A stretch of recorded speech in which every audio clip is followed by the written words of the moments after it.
ଗୋଟିଏ ରାଜ୍ୟରେ ଜଣେ ରାଜା ଥିଲେ ବିକ୍ରମାଦିତ୍ୟ। ତାଙ୍କର 3 ଜଣ ମନ୍ତ୍ରୀ ଥିଲେ, କିନ୍ତୁ ସେ ଜାଣିପାରୁନଥିଲେ ଯେ 3 ଜଣଙ୍କ ମଧ୍ୟରେ କିଏ ସର୍ବୋତ୍ତମ ମନ୍ତ୍ରୀ। ତାଙ୍କର ଇଚ୍ଛା ଥିଲା ଯିଏ ପ୍ରକୃତରେ ରାଜ୍ୟର କଲ୍ୟାଣ କରିପାରିବ ସେହି ବ୍ୟକ୍ତି ହିଁ ମୁଖ୍ୟମନ୍ତ୍ରୀର ଦାୟିତ୍ୱ ଗ୍ରହଣ କରୁ। ଦିନେ ରାଜା ସେ 3 ଜଣ ମନ୍ତ୍ରୀକୁ ନିଜ ପାଖକୁ ଡାକିଲେ। ସେ ପ୍ରତ୍ୟେକଙ୍କ ହାତରେ ଗୋଟିଏ ଗୋଟିଏ ମୁଣି ଦେଇ କହିଲେ କି ତୁମେମାନେ ଜଙ୍ଗଲକୁ ଯାଇ ଏହି ମୁଣିରେ ଫଳ ଭରିକି ଆଣିବ। ଯିଏ ସବୁଠାରୁ ଉତ୍ତମ ଫଳ ଆଣିପାରିବ ସେ ହିଁ ମୋର ଉପଯୁକ୍ତ ମନ୍ତ୍ରୀ ଭାବେ ବିବେଚିତ ହେବ। ଏହା କହି ରାଜା ସେମାନଙ୍କୁ ଜଙ୍ଗଲକୁ ପଠାଇଲେ। ତେଣୁ 3 ଜଣ ମନ୍ତ୍ରୀ ନିଜ ନିଜ ମୁଣି ଧରି ଜଙ୍ଗଲକୁ ବାହାରିଗଲେ। ପ୍ରଥମ ମନ୍ତ୍ରୀ ଜଣେ ଦୂରଦୃଷ୍ଟି ସମ୍ପନ୍ନ ଓ କର୍ତ୍ତବ୍ୟନିଷ୍ଠ ବ୍ୟକ୍ତି ଥିଲେ।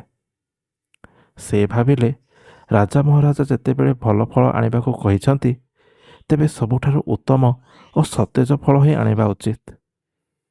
ଏହା କେବଳ ଏକ ପରୀକ୍ଷା ହୋଇନପାରେ, ଏହା ପଛରେ କିଛି ନା କିଛି ଗଭୀର ରହସ୍ୟ ନିଶ୍ଚୟ ରହିଛି। ତେଣୁ ସେ ଅତ୍ୟନ୍ତ ସାବଧାନତା ସହିତ ଭଲ ଫଳ ବାଛି ବାଛି ନିଜ ମୁଣିରେ ପକାଇଲେ।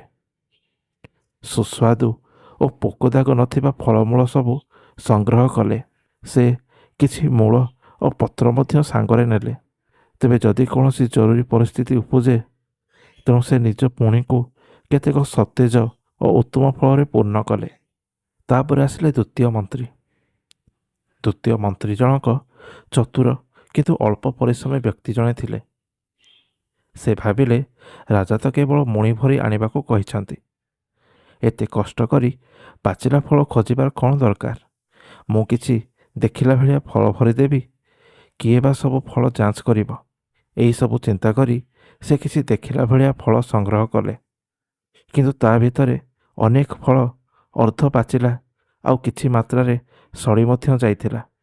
ସେ ଶୀଘ୍ର ଶୀଘ୍ର ମୁଣି ପୂର୍ଣ୍ଣ କରି ଫେରିବାର ବାଟ ଧରିଲେ, କାରଣ ସେ ଏ କଥାକୁ ବିଶ୍ୱାସ କରୁଥିଲେ ଯେ କେହି ତାଙ୍କ କାର୍ଯ୍ୟକୁ ଏତେ ନିଶ୍ଚିତ ଭାବେ ଯାଞ୍ଚ କରିବ ନାହିଁ।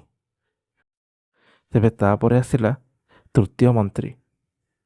ତୃତୀୟ ମନ୍ତ୍ରୀ ଜଣକ ଜଣେ ଅତ୍ୟନ୍ତ ଅଳସୁଆ ଏବଂ କର୍ତ୍ତବ୍ୟହୀନ ବ୍ୟକ୍ତି ଥିଲେ। ଜଙ୍ଗଲକୁ ଯାଇ ସେ କୌଣସି ବି ପରିଶ୍ରମ କରିବାକୁ ଚାହିଁଲେ ନାହିଁ। ସେ ଭାବିଲେ କିଏ ଏତେ କଷ୍ଟ କରି ଫଳ ଖୋଜିବ। ରାଜା ତ କେବଳ ମୁଣି ଭରିକି ନେଇ ଆସିବାକୁ କହିଛନ୍ତି। ଫଳ ଯାହା ହେଉ ନା କାହିଁକି ମୁଣିରେ ତ ଭର୍ତ୍ତି ହେଲେ ଗଲା। ତେଣୁ ସେ ତୃତୀୟ ମନ୍ତ୍ରୀ ଜଣକ ତାଙ୍କ ମୁଣିରେ କେବଳ ଶୁଖିଲା ପତ୍ର, ଡାଳ, ସଡ଼ି ଯାଇଥିବା ଫଳମୂଳ ଓ କିଛି ପଥର ମଧ୍ୟ ଭରି କରିଦେଲେ। ସେ ଭାବିଲେ ମୁଣି ତ ଭରିଗଲା, ରାଜାଙ୍କୁ ଦେଖାଇ ଦେଲେ କାମ ସରିବ। ତେବେ କିଛି ଦିନ ପରେ 3 ଜଣ ମନ୍ତ୍ରୀ ନିଜ ନିଜ ମୁଣି ଧରି ରାଜା ବିକ୍ରମାଦିତ୍ୟଙ୍କ ନିକଟକୁ ଆସିଲେ। ରାଜା ସେମାନଙ୍କୁ ଦେଖିକି ମୁରୁକି ହସିଲେ। ସେ କହିଲେ, ମୁଁ ତୁମମାନଙ୍କୁ ଜଙ୍ଗଲକୁ ପଠାଇବା ପୂର୍ବରୁ ଗୋଟିଏ ଗୁରୁତ୍ୱପୂର୍ଣ୍ଣ କଥା କହିବାକୁ ଭୁଲି ଯାଇଥିଲି। ବର୍ତ୍ତମାନ ତୁମମାନଙ୍କୁ ସେହି ମୁଣି ସହିତ ଏକ ଅନ୍ଧାର କାରାଗାରରେ 3 ଦିନ ପାଇଁ ବନ୍ଦ କରିଦିଆଯିବ।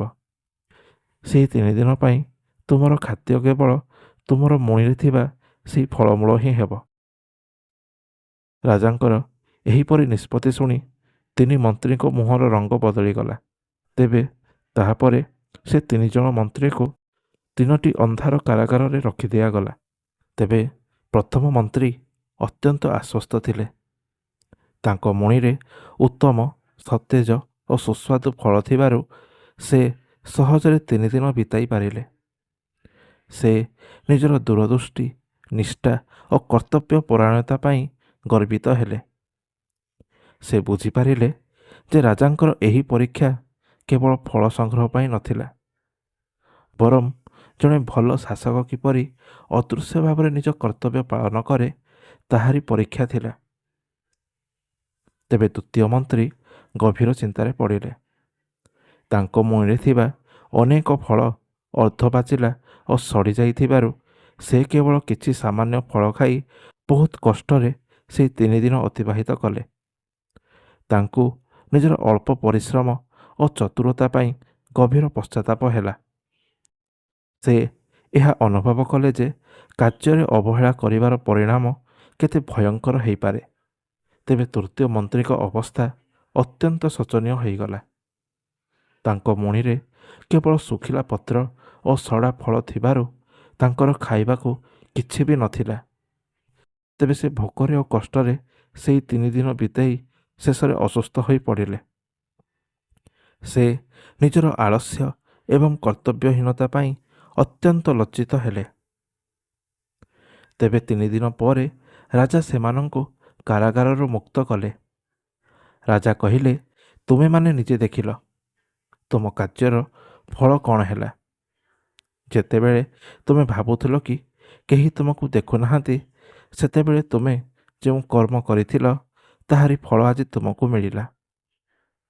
ପ୍ରଥମ ମନ୍ତ୍ରୀ, ତୁମେ ନିଜେ କର୍ତ୍ତବ୍ୟକୁ ସମ୍ମାନ ଦେଲ ଏବଂ ଦୂରଦୃଷ୍ଟି ସହ କାର୍ଯ୍ୟ କଲ।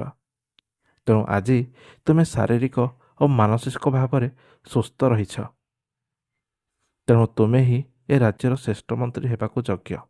ତୁମର ନିଷ୍ଠା ଓ ଆଗକୁ ଥିବା ସଚେତନତା ହିଁ ଏକ ଉତ୍ତମ ଶାସକର ପରିଚୟ। ତାପରେ ରାଜା ଦ୍ୱିତୀୟ ମନ୍ତ୍ରୀକୁ କହିଲେ, ହେ ଦ୍ୱିତୀୟ ମନ୍ତ୍ରୀ, ତୁମେ କେବଳ ଦେଖାଇବା ପାଇଁ ନିଜ କାର୍ଯ୍ୟ କଲ, କିନ୍ତୁ ତୁମର କାର୍ଯ୍ୟରେ ନିଷ୍ଠା ନଥିଲା। ତାହାରି ଫଳସ୍ୱରୂପ ତୁମକୁ କଷ୍ଟ ଭୋଗିବାକୁ ପଡ଼ିଲା। ତାପରେ ଆସି ତୃତୀୟ ମନ୍ତ୍ରୀକୁ ରାଜା କହିଲେ କି ତୁମର ଆଳସ୍ୟ ଓ କର୍ତ୍ତବ୍ୟହୀନତା ଯୋଗୁଁ ତୁମେ ଆଜି ଅସୁସ୍ଥ ହୋଇ ପଡ଼ିଛ। ତୁମର କାର୍ଯ୍ୟରେ ଅବହେଳା ତୁମ ପାଇଁ କେତେ କ୍ଷତିକାରକ ହୋଇପାରେ ତାହା ତୁମେ ବର୍ତ୍ତମାନ ଅନୁଭବ କଲ। ତେବେ ଏହି ଘଟଣାରୁ ହିଁ ଏହା ଶିକ୍ଷା ମିଳେ ଯେ ଜଣେ ବ୍ୟକ୍ତିର କର୍ତ୍ତବ୍ୟ, ନିଷ୍ଠା ଓ ଦୂରଦୃଷ୍ଟି ହିଁ ତା'ର ପ୍ରକୃତ ପରିଚୟ ଦେଇପାରେ। ଯେତେବେଳେ କେହି ନ ଦେଖନ୍ତି, ସେତେବେଳେ ମଧ୍ୟ ଯିଏ ନିଜ କାର୍ଯ୍ୟକୁ ସଠିକ୍ ଭାବରେ ସମ୍ପାଦନ କରେ ସେ ହିଁ ପ୍ରକୃତରେ ସଫଳ ହୁଏ। କାରଣ ଆମେ ଯାହା କରିଥାଉ ତାହାର ଫଳ ଆମକୁ ନିଶ୍ଚିତ ଭାବରେ ମିଳିଥାଏ। ତେବେ ରାଜା ବିକ୍ରମାଦିତ୍ୟ ପ୍ରଥମ ମନ୍ତ୍ରୀକୁ ସର୍ବଶ୍ରେଷ୍ଠ ମନ୍ତ୍ରୀ ଭାବରେ ବାଛିଲେ ଏବଂ ଅନ୍ୟ 2 ଜଣଙ୍କୁ ନିଜର ଦୋଷ ସୁଧାରିବାକୁ ଉପଦେଶ ଦେଲେ ଓ ଅନ୍ୟାନ୍ୟ ଛୋଟ କାର୍ଯ୍ୟରେ ସେମାନଙ୍କୁ ନିଯୁକ୍ତ କଲେ। ତେବେ ବନ୍ଧୁଗଣ, ଏହି କାହାଣୀରୁ ଆପଣମାନେ କ'ଣ ବୁଝିଲେ?